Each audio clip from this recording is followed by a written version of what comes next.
Masakit yung mata ko. Ito nakakatulong to eyewear ko. Eye inspect.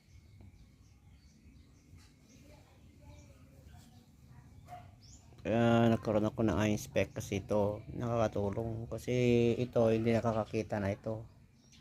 May konti lang. Ito medyo malabo.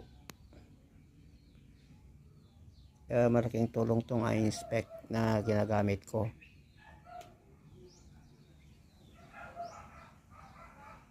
Wala na, hindi na kagaya noon na yung malakas yung katawan ko, kaso itong mata ko magbago na, hindi na kagaya ng dati.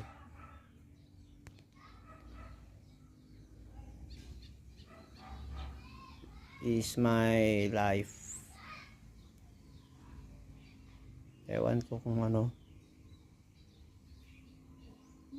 mata siya nagbibigay ng liwanag at lakas.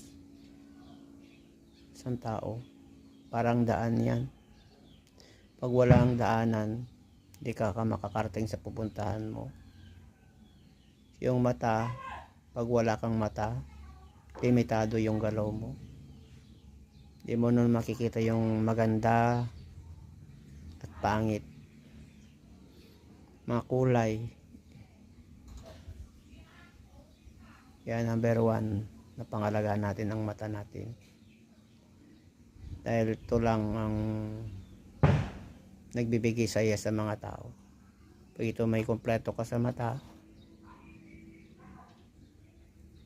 maganda paligid mo, happy.